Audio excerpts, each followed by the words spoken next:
رات کو باجی جان اور بہنوئی بچے کے ساتھ آ گئے تھے۔ میں نے دیکھا بچہ بہت ہی خوبصورت تھا۔ میں اسے گود میں لینا چاہتا تھا، لیکن باجی جان سے یہ کہنے کی جرأت نہیں تھی۔ وہ بچے کو سینے سے لگائے ہوئے تھی اور بہت ہی خوش نظر آ رہی تھی۔ اس گھر میں ان کے پاؤں مضبوطی سے جم گئے تھے۔ اب کوئی سوکن ان کے شوہر کی محبت میں شریک ہونے اور ان کی دولت اور جائیداد میں حصے دار بننے نہیں آ سکتی تھی۔ انہوں نے بتایا، ممتاز 8 گھنٹے بعد بیدار ہوئی تھی اور بیدار ہوتے ہی اپنے بچے کا مطالبہ کیا تھا۔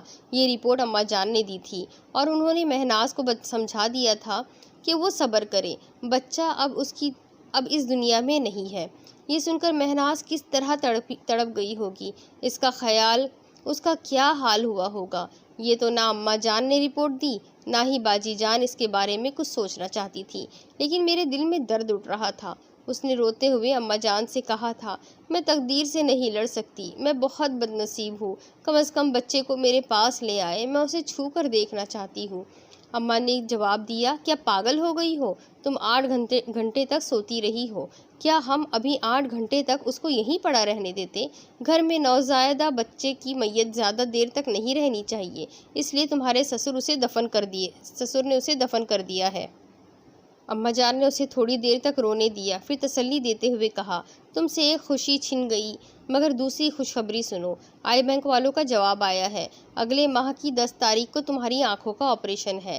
اللہ سے دعا کرو تمہیں آنکھوں کی روشنی مل جائے، اولاد کی محرومی دل سے نکال دو۔ ابھی تم جوان ہو، ماشاءاللہ ساری زندگی پڑی ہے، کتنے ہی بچوں کی ماں بن جاؤ گی۔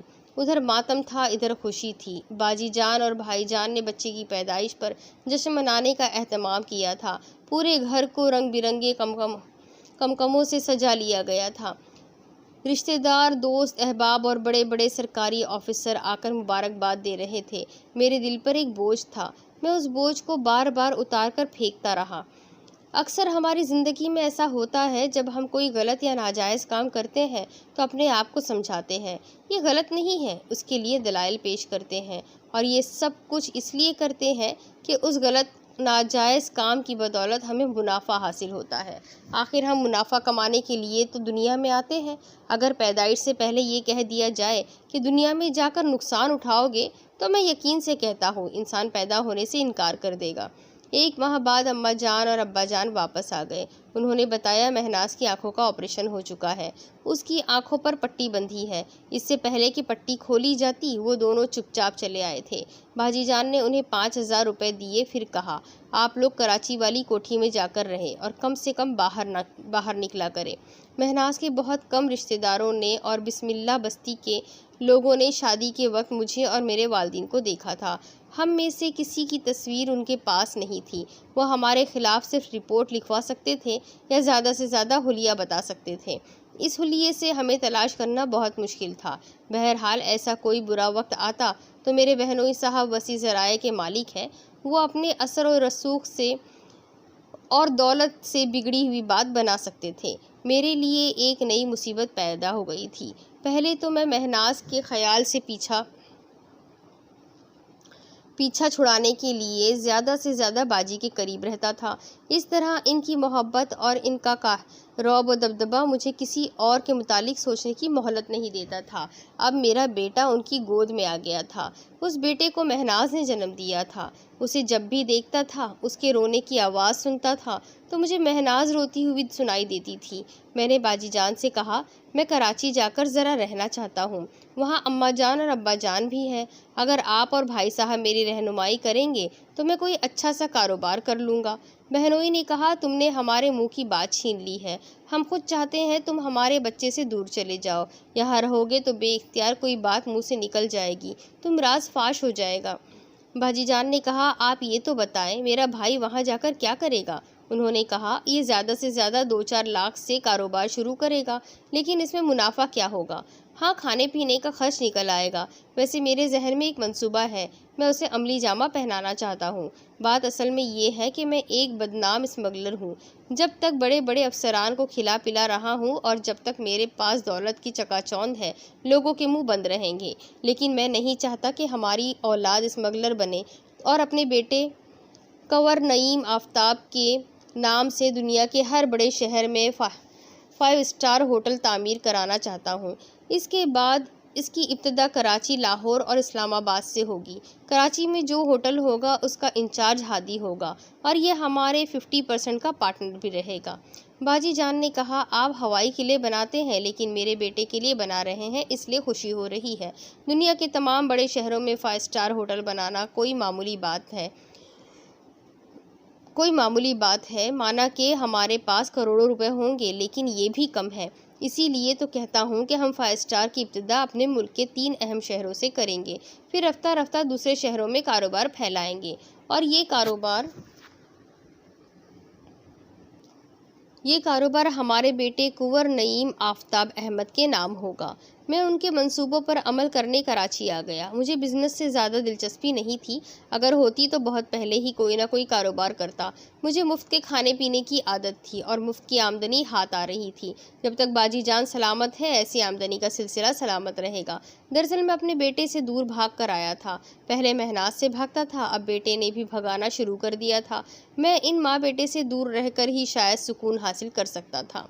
5 اسٹار ہوٹل کے لیے ایک بہت بڑا پلاٹ خریدا گیا، اس کا بجٹ بن رہا تھا۔ بہنوئی صاحب نے چیف اکاؤنٹنٹ نے جب لمبا چوڑا بجٹ تیار کیا تو 5 اسٹار کے خیال سے باز آنا پڑا۔ یہ طے پایا کہ پہلے 4 اسٹار ہوٹل کا تجربہ کیا جائے، اس سے منافع ہوتا رہے گا تو 5 اسٹار کی طرف قدم بڑھایا جائے گا۔ بہرحال ہوٹل کی تعمیر ہونے لگی، میں اس میں مصروف ہو گیا۔ وہ ہوٹل 1 برس میں تعمیر ہوا، بہت خوبصورت ہوٹل بنایا گیا، تجربہ کار ملازموں کو رکھا گیا۔ 6 ماہ کے اندر ہی یقین کی حد تک اندازہ ہو گیا کہ ہوٹل کے کاروبار میں زبردست منافع ہے۔ پھر تو بہنوئی صاحب نے لاہور اور اسلام آباد میں بھی ہوٹلوں کی تعمیر شروع کر دی۔ میں نے دلی سکون کے لیے کراچی میں رہائش اختیار کی تھی، لیکن وہاں بھی سکون حاصل نہ ہوا۔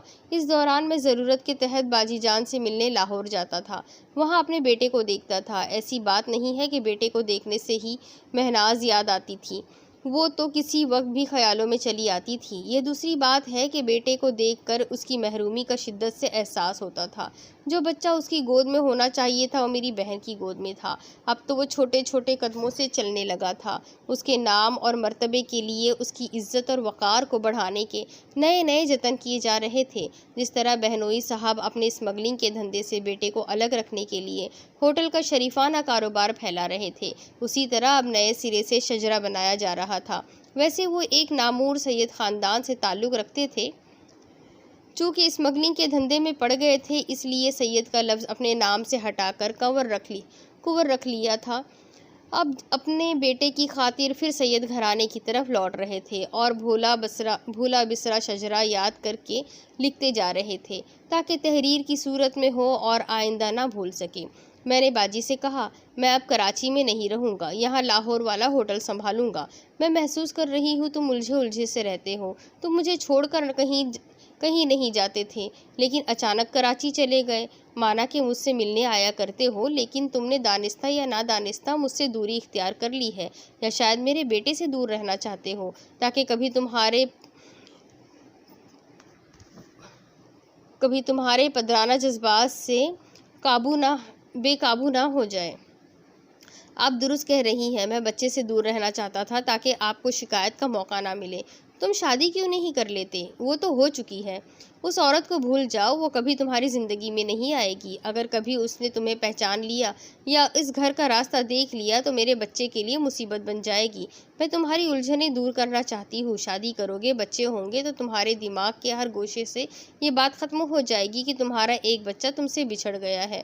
تمہارے آس پاس چند بچے ہوں گے اور وہ تم سے محبت کریں گے، تم بہلتے رہو گے۔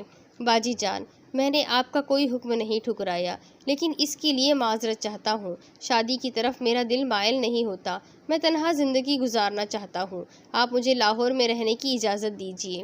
اچھی بات ہے، آ جاؤ، میں یہاں کا ہوٹل سنبھالو۔ میں پھر باجی جان کے پاس آ گیا۔ اب میرا بیٹا دن رات میری نگاہوں کے سامنے رہتا تھا۔ میں نے سمجھ لیا تھا یہ نگاہوں کے سامنے رہے یا نہ رہے، مہناز ہر حال میں یاد آئے گی، اور یاد آنے کی وجہ یہ ہے کہ اسے بے یار و مددگار چھوڑنے کے بعد میں نے دوبارہ اس کی خبر نہیں لی تھی۔ اس کے متعلق کچھ نہیں جانتا تھا کہ زچگی کے بعد، پھر آنکھیں روشن ہونے کے بعد وہ کیا کر رہی ہے، کہاں رہتی ہے۔ وہ بے حد حسین ہے، سیدھی دل میں اتر جاتی ہے۔ تنہا زندگی گزار رہی ہوگی تو جانے کتنے شیطان اس کے تعاقب میں ہوں گے یا اسے برباد کر چکے ہوں گے۔ جب مجھے اس کی بربادی کا خیال آیا تو میں ایک دم سے لرز جاتا تھا، جانے کہاں سے غیرت امڑ آتی تھی۔ میں سوچتا تھا وہ میری عزت ہے، کوئی میری عزت پر ہاتھ ڈالے گا تو میں اسے زندہ نہیں چھوڑوں گا یا خود شرم سے مر جاؤں گا۔ مجھے کبھی شرم نہیں آئی، میں بہن کے گھر میں رہتے رہتے بے حس ہو گیا تھا۔ میں نے کبھی سوچا ہی نہیں کہ غیرت کیا ہوتی ہے اور غیرت مند کیسے ہوتے ہیں، کس طرح شرم سے چلو بھر پانی میں ڈوب مرتے ہیں۔ لیکن اب کچھ محسوس ہو رہا تھا۔ ہم 3 چیزوں کے مالک ضرور بننا چاہتے ہیں، ایک زر، دوسری زمین، تیسری زن۔ مجھے زر حاصل تھا اور اس زر سے زمین بھی خرید چکا تھا، اور عورت بھی میرے پاس آئی تھی، اگرچہ میں اس سے دور ہو گیا تھا، لیکن وہ میری عورت تھی، میری ملکیت تھی۔ میں کبھی گوارا نہیں کر سکتا تھا کہ کوئی میری ملکیت کو ہاتھ لگائے۔ 3 برس گزر چکے تھے۔ ایک روز باجی جان نے مجھ سے کہا، بخاری صاحب کو فون کرو اور ان سے کہو میں لندن بات کرنا چاہتی ہوں۔ بخاری صاحب ٹیلی فون ایکسچینج میں تھے، ان کے ذریعے اوورسیز کی کال جلدی مل جاتی تھی اور 1 پیسے کا بل بھی نہیں آتا تھا۔ میرے بہنوئی صاحب ایک معقول رقم مجھ سے ہر ماہ دیا کرتے تھے۔ میں نے بخاری صاحب کا نمبر ڈائل کیا، ایکسچینج سے کسی عورت کی آواز سنائی دی، ہیلو، فرمائیے۔ میں نے کہا، میں بخاری صاحب سے بات کرنا چاہتا ہوں۔ دوسری طرف سے چند لمحوں کے لیے خاموشی چھا گئی۔ میں نے آواز دی، ہیلو ہیلو۔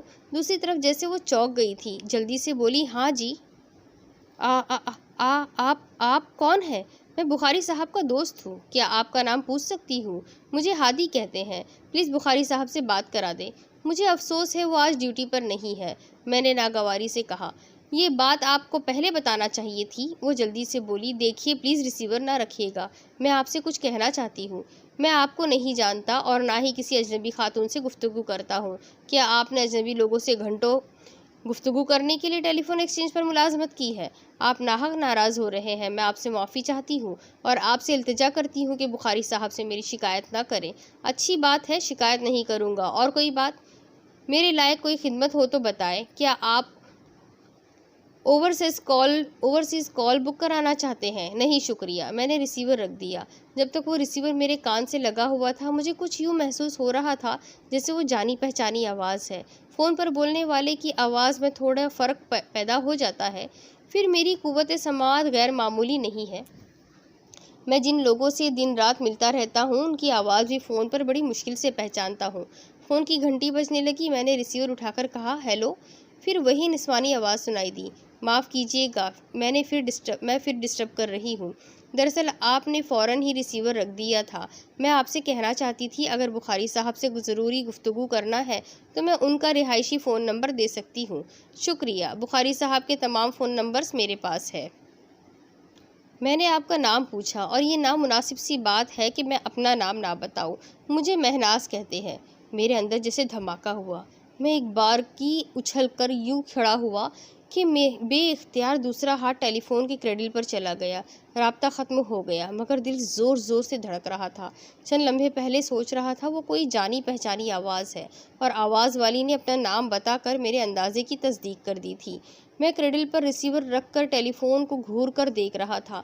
مجھے یقین نہیں آ رہا تھا کہ 3 برس کے بعد مہناز کی آواز پھر سنی ہے۔ میں ٹیلی فون کو دیکھ رہا تھا، لیکن اس کا چہرہ دکھائی دے رہا تھا۔ چہرے کا ایک ایک نقش میری نظروں کے سامنے واضح تھا۔ میں پریشان ہو کر ٹہلنے لگا، میرا دل اس کی طرف کھینچا جا رہا تھا۔ اس ٹیلی فون ایکسچینج تک پہنچنا بہت آسان تھا، لیکن حوصلہ نہیں ہو رہا تھا۔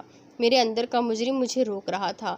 میں محبت سے جاؤں گا، لیکن اس سے کیا کہوں گا کہ فون پر بات ہوئی اور میں ابھی اس کے پاس پہنچ گیا؟ اس طرح تو اسے کچھ کہے سنے بغیر یقین آ جائے گا کہ میں ہی اس کا مجرم شوہر ہوں۔ اب یہ خیال ستا رہا تھا کہ اس نے اپنا نام کیوں بتایا، جبکہ میں سراسر ایک اجنبی تھا؟ کیا اتنی دیر تک فون پر گفتگو کرتے رہنے کے دوران اس نے مجھے آواز سے پہچان لیا تھا؟ ایسا ممکن ہے۔ 5 حواسوں میں سے ایک حس ختم ہو جائے تو بقیہ 4 حواسوں میں شدت پیدا ہو جاتی ہے۔ یہ قدرتی امر ہے۔ جو اندھے ہوتے ہیں ان کے سننے کی قوت بہت تیز ہوتی ہے، وہ ایک بار جو سنتے ہیں اسے پھر کبھی نہیں بھولتے، اس آواز کو ہزاروں لاکھوں میں پہچان لیتے ہیں۔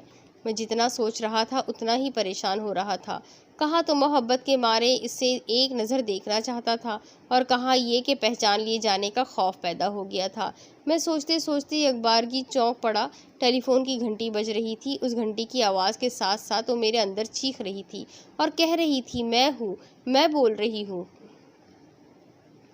ریسیور اٹھاؤ، میری بات سنو۔ میں آہستہ آہستہ سہمے ہوئے انداز میں ٹیلی فون کی طرف بڑھ رہا تھا۔ زینے کے اوپری حصے سے باجی جان کی آواز سنائی دی۔ وہ کہہ رہی تھی، ہادی تم کہاں ہو؟ اتنی دیر سے گھنٹی بج رہی ہے، دیکھو کس کا فون ہے۔ میں نے آہستگی سے ریسیور اٹھایا، اسے کان سے لگایا، پھر مردہ سی آواز میں بولا، ہیلو۔ ریسیور سے بخاری صاحب کی آواز سنتے ہی جان میں جان آئی۔ وہ پوچھ رہے تھے، ہادی تم ہو؟ جی ہاں، میں بول رہا ہوں۔ ارے بھائی، میری بیٹی نے فون پر بتایا ہے کہ مجھے پوچھ رہے تھے۔ میں نے حیرانی سے پوچھا، آپ کی بیٹی؟ ہاں، مہناز میری بیٹی ہے۔ میں نے بڑی بھاگ دوڑ کے بعد اسے اپنی ہی شعبے میں ملازمت دلائی ہے۔ وہ بڑے عزم سے کہتی ہے کہ بہت جلد اپنے باپ کے عہدے تک پہنچ جائے گی۔ بائی دا وے، کس لیے فون کیا تھا؟ کیا اوورسیز کا معاملہ ہے؟ جی ہاں، باجی جان لندن بات کرنا چاہتی ہے۔ میں ابھی مہناز سے کہہ دیتا ہوں، لائن مل جائے گی۔ میں نے اطمینان کی گہری سانس لے کر ریسیور رکھ دیا۔ وہ نہیں تھی، کوئی اور تھی، اور یہ اور بات ہے کہ وہ بھی مہناز تھی، کوئی اور مہناز۔ تھوڑی دیر بعد لندن کی لائن مل گئی۔ میں نے باجی جان کو اطلاع دی، وہ اپنے بیڈ روم والے ٹیلی فون کا ریسیور اٹھا کر بات کرنے لگی۔ میں ہوٹل چلا آیا۔ میں نے اپنے 4 اسٹار ہوٹل میں ایک شاہانہ طرز کا دفتر بنایا تھا۔ وہاں پہنچا تو ملازم نے کہا، ایک صاحبہ آپ سے ملنا چاہتی ہے۔ کون ہے وہ؟ وہ اپنا نام مہناز بتا رہی ہے۔ میں اپنی ریوالونگ چیئر پر بیٹھنے جا رہا تھا، ایک دم سے سیدھا کھڑا ہو گیا۔ اس سے پوچھا، کون مہناز؟ جناب میں نہیں جانتا، اس نے صرف اپنا نام بتایا ہے۔ وہ کہاں ہے؟ ساتھ والے ویٹنگ روم میں ہے۔ اچھی بات ہے، اسے 10 منٹ کے بعد بھیج دینا۔ وہ چلا گیا۔ میں دبے قدموں چلتا ہوا اس کھڑکی کے پاس آیا جو ویٹنگ روم میں کھلتی تھی۔ اس پر پردہ پڑا ہوا تھا۔ میں نے ایک انگلی سے بڑی آہستگی کے ساتھ پردے کو ذرا سا سرکایا، پھر دیکھا، اور جو دیکھا وہ میرے ہوش اڑانے کے لیے کافی تھا۔ وہاں میری مہناز بیٹھی ہوئی تھی۔ میں نے گھبرا کر پردے کو برابر کر دیا۔ میرا دماغ چیخ چیخ کر سوال کر رہا تھا، یہ کیا ہو گیا؟ یہ اچانک ہی سیدھی تیر کی طرح میرے پاس کیسے پہنچ گئی؟ میں حیرت کے سمندر میں ڈوب رہا تھا، ہاتھ پاؤں مار رہا تھا، سمجھنے کی کوشش کر رہا تھا، آخر یہ کیا ماجرا ہے؟ وہ مجھے ہادی کے نام سے نہیں جانتی تھی، میری کوئی تصویر اس کے پاس نہیں تھی، میرا پتہ ٹھکانہ اس کو معلوم نہیں تھا، اس کے باوجود وہ اتنی آسانی سے آ گئی تھی، جیسے شریک زندگی دروازے پر دستک دیے بغیر سیدھی بیڈ روم پہ آ جاتی ہے، چونکہ یہ اس کا حق ہوتا ہے، اور آج وہ اپنا حق منوانے چلی آئی تھی۔ میری بزدلی سمجھا رہی تھی یہاں سے بھاگ جا، اور عقل سمجھا رہی تھی بھاگ کر کہاں جائے گا؟ جو ہوٹل تک آسانی آ سکتی ہے وہ گھر تک بھی پہنچ سکتی ہے، یہاں سے گھر کا پتہ معلوم کرنا اس کے لیے کون سا مشکل ہوگا؟ میں شکست خوردہ انداز میں ریوالونگ چیئر پر بیٹھ گیا۔ 10 منٹ گزر چکے تھے۔ دروازے پر دستک سنائی دی، پھر وہی رس بھری آواز کانوں میں رس گھولنے لگی، کیا میں اندر آ سکتی ہوں؟ میں نے آہستگی سے سر اٹھا کر اسے اجنبی نظروں سے دیکھا، پھر کہا، آ جاؤ، یہاں بیٹھو۔ وہ میز کے دوسری طرف ایک کرسی پر ٹھیک میرے سامنے آ کر بیٹھ گئی۔ اس کی آنکھوں پر سیاہ اینک تھی۔ وہ اینک کہہ رہی تھی، یہ ضد کی پکی ہے، جو وعدہ کیا ہے اسے نبھا رہی ہے، پہلے مجھے ان خوبصورت آنکھوں کو دیکھنے کا موقع دے گی، پھر دنیا کو ان کا حسن دکھائے گی۔ وہ دروازے سے چلتی ہوئی کرسی پر آ کر بیٹھی تھی۔ میں نے اس کا سراپا دیکھا تھا، اور میرے دل نے چیخ چیخ کر کہا تھا، وہ سر سے پاؤں تک میری ہے، اور میں بد نصیب ہوں کہ ایسے خوبصورت سراپے سے محروم ہوں۔ اس کی آواز نے چونکا دیا۔ وہ پوچھ رہی تھی، آپ مجھے ایک ٹک دیکھ رہے ہیں، جیسے پہچاننے کی کوشش کر رہے ہو؟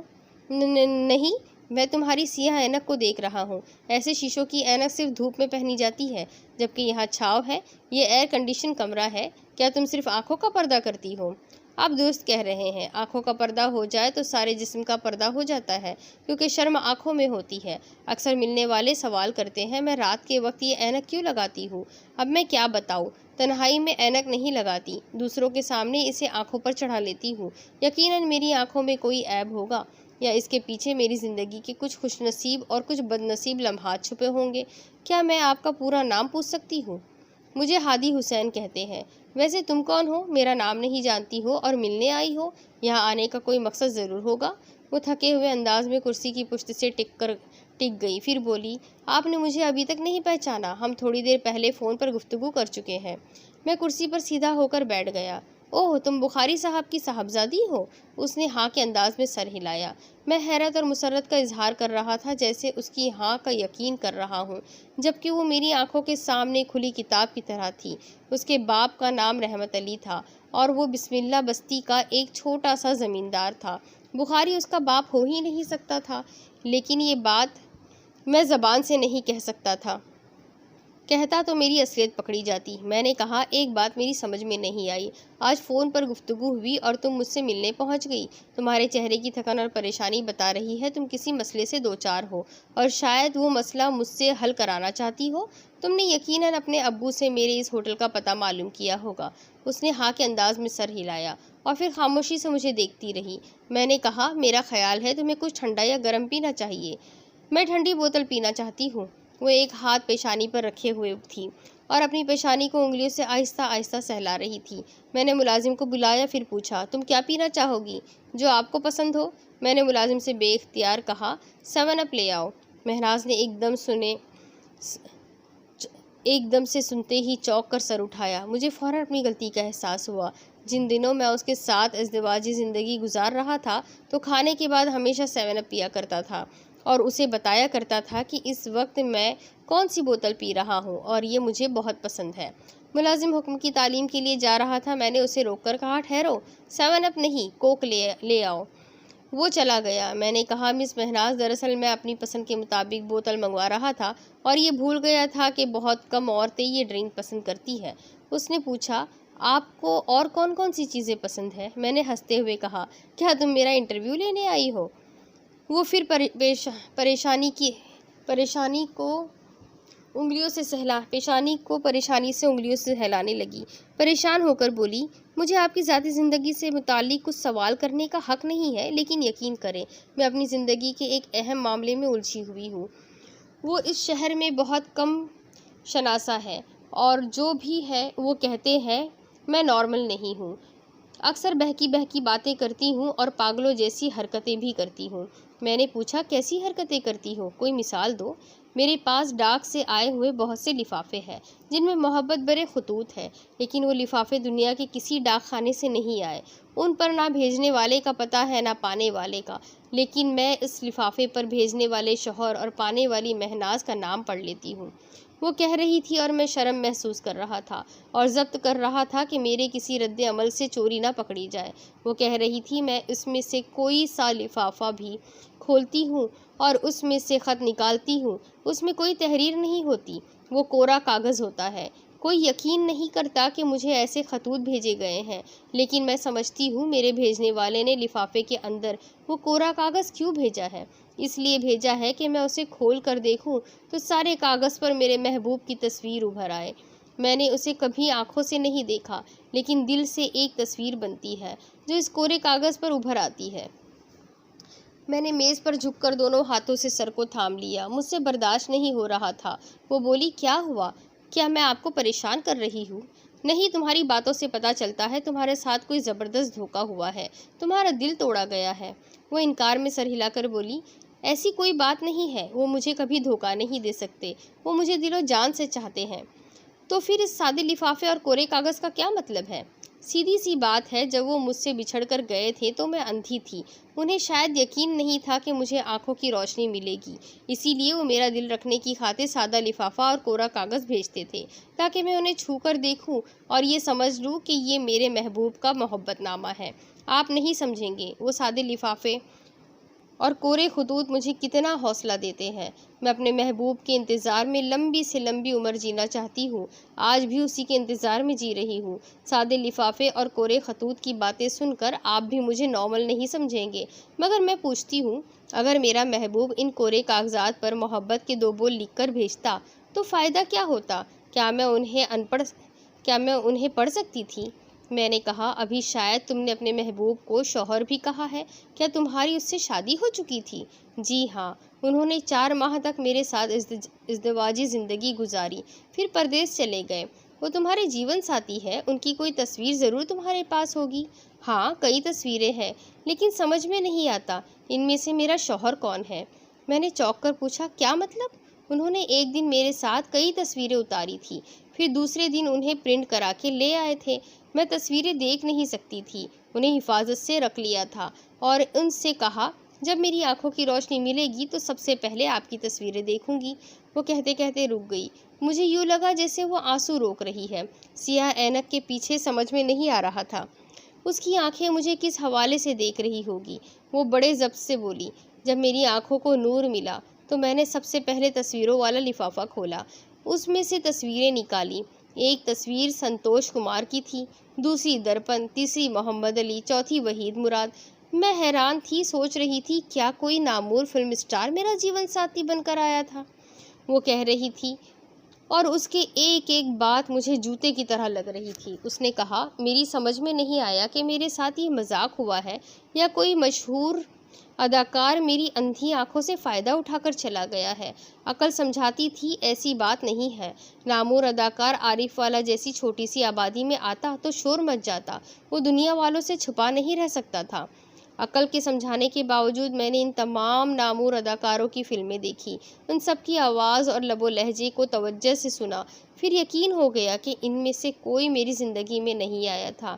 آج میں نے فون پر آپ کی آواز سنی تو بے اختیار دل دھڑکنے لگا۔ میں آپ سے ملنے کے لیے بے چین ہو گئی، سیدھی یہاں چلی آئی۔ میں نے تعجب سے پوچھا، کیا میری آواز تمہارے شوہر سے ملتی ہے؟ صرف ملتی نہیں، آواز کا ایک ایک اتار چڑھاؤ اور لہجے کی ایک ایک ادا بالکل وہی ہے۔ میں نے ڈٹائی سے کہا، کیا بات کرتی ہو؟ کیا یہ کہنا چاہتی ہو کہ میں نے تم سے فراڈ کیا ہے؟ میں تمہاری زندگی میں جیون ساتھی بن کر آیا تھا، تمہارے ساتھ کچھ وقت گزارا اور دھوکہ دے کر چلا گیا۔